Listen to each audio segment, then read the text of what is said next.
Bonjour tout le monde et soyez les bienvenus sur cette vidéo. Je suis Abdelkhair Zabat, coach, conférencier et le fondateur de lavieépanouie.com. Je vais partager avec vous 3 stratégies, 3 astuces pour garder l'espoir, dans les moments difficiles, pour garder l'espérance et surmonter les problèmes qu'on rencontre jour après jour, surtout les problèmes ou les obstacles qu'on pense qu'elles sont infranchissables. Et avant de commencer, les amis, si vous n'êtes pas encore abonné à ma chaîne YouTube, n'hésitez pas de cliquer juste ici, un petit clic, ça me fait beaucoup du bien et ça m'aide à avancer dans ce que je fais. Et aussi, partagez cette vidéo avec vos amis, avec les gens que vous aimez, qui perdent un peu d'espoir, qu'ils ont besoin peut-être à ce petit coup de pouce pour faire une différence dans leur vie. Et on commence sans tarder, les amis. En fait, dès qu'on est devant des difficultés, dès qu'on est devant des problèmes, il y a 2 lectures. La première des choses, rappelez-vous que chaque événement, c'est pas l'événement qui décide, c'est pas l'événement qui va nous impacter, c'est la lecture, c'est le sens qu'on donne à l'événement. Et il faut que vous sachiez que chaque événement a 2 lectures. La première lecture a peut-être une lecture dramatique. C'est foutu, pourquoi ça m'arrive, pourquoi moi, je m'en sors plus, je me remets jamais, etc. Mais il y a une deuxième lecture. La deuxième lecture, c'est dans chaque problème, dans chaque problématique, dans chaque obstacle, il y a un côté bénéfique. On peut chercher qu'est-ce que c'est le côté bénéfique qu'il y a dans cet événement. Et ça va vous aider à changer votre façon de voir les choses et à garder l'espoir. Je vous raconte une petite anecdote. Il y avait à l'époque, on est allé une crise un peu économique, surtout les producteurs de chaussures. Il y avait une concurrence rude. Et un patron, il a envoyé 2 de ses managers en Afrique pour regarder s'il y a des opportunités là-bas. Parce qu'ils savent là-bas qu'il y a un manque de chaussures, etc. Et ces 2 personnes qui sont parties là-bas pour étudier la sociologie du terrain, le manque, qu'est-ce qu'il y a. En fait, une fois qui sont rentrés, chacun a ramené une étude différente.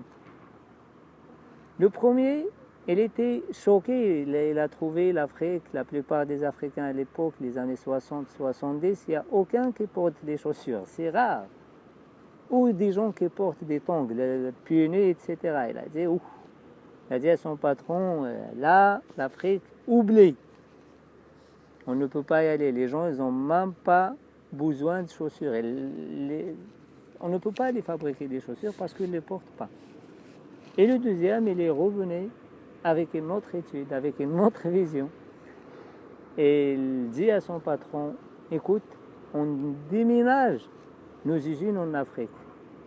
Parce que pour fabriquer les chaussures à tous les Africains, il faut des années et des années. On déplace toutes nos fabriques là-bas parce qu'il n'y a personne qui porte des chaussures. Et là-bas, on va s'adapter et on les fabrique des chaussures. Et on va les encourager à porter des chaussures et on est gagnant. Les Africains, ils auront des chaussures et nous, on aura de l'argent, on gagne de l'argent. Et vous voyez, c'est le même événement. C'est le même événement. La deuxième des choses, il ne faut pas généraliser. Il ne faut pas généraliser parce que si on généralise, on perd beaucoup de choses. Si on est devant une difficulté, par exemple financière, il ne faut pas qu'on va dire, nous, pour moi, il n'y a rien qui marche, j'ai trop de difficultés dans ma vie, j'ai trop de difficultés. Mais non, tu as juste des difficultés financières, tout simplement. Sur le plan financier, il y a beaucoup de choses qui vont bien dans ta vie. Il y a beaucoup de choses. Et je vous dis ça par connaissance de cause. Celui qui ne connaît pas mon histoire, J'étais dans le manque, j'étais dans un bidonville, j'ai passé mon enfance jusqu'à l'âge de 20 ans, presque 17 ans, sans électricité, sans eau courante, sans sanitaire, rien du tout. C'est vrai, il y a un manque au niveau matériel, mais il y avait une richesse énorme.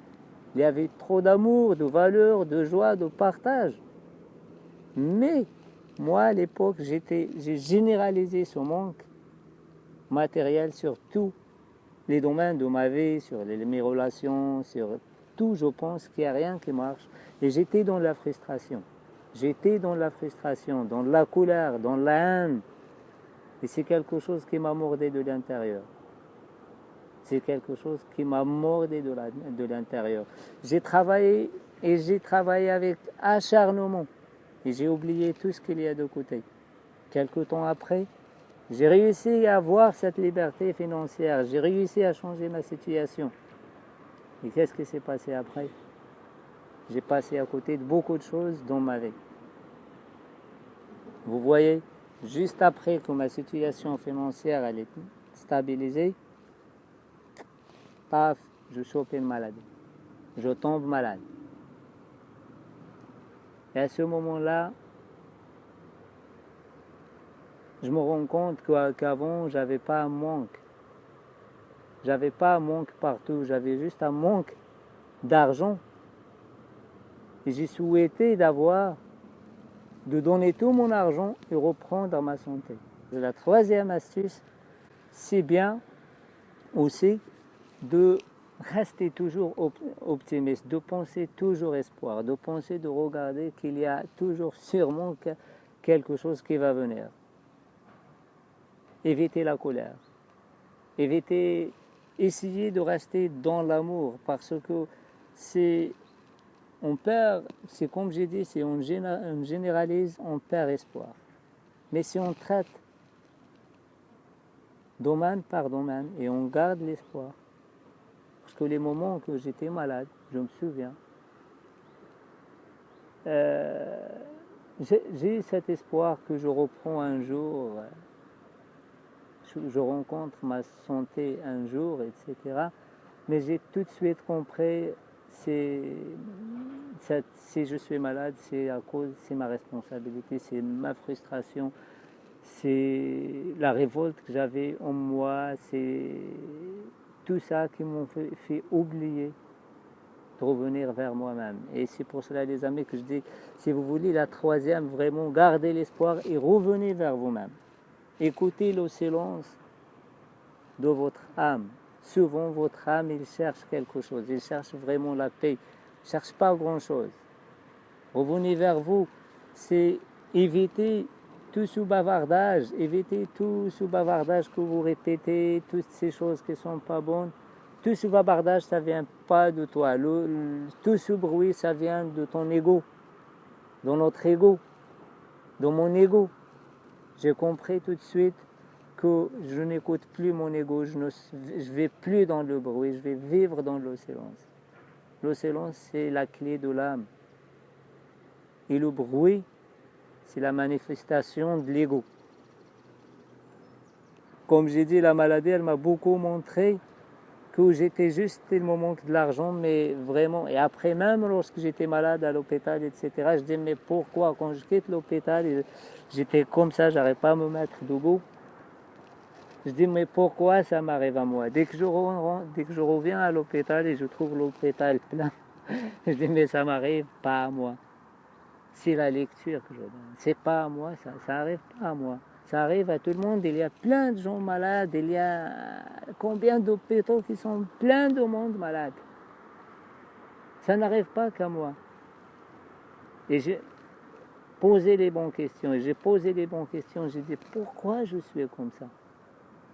Et j'ai compris, c'est ma haine, c'est ma frustration.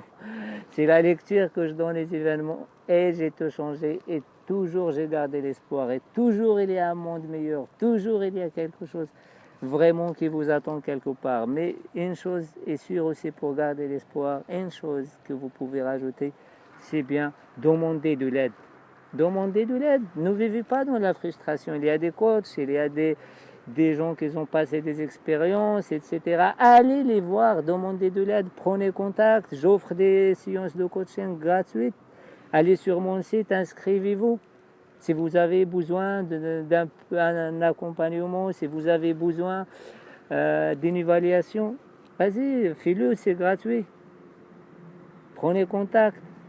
Et les amis, partagez avec moi aussi vos expériences, partagez avec moi ce que vous pensez du sujet, comment vous avez fait lorsque vous avez été confronté à des difficultés, quelle lecture vous avez favorisée, est-ce que vous avez généralisé sur tous les domaines de vie, est-ce que vous avez pris la responsabilité après de dire non, c'est de ma faute, pas dans le sens de culpabilité, c'est de ma faute, c'est maintenant, je dois affronter la réalité et je quitte la haine, je quitte la frustration, je quitte cet acharnement et je concentre sur l'essentiel, je concentre sur la paix de l'âme.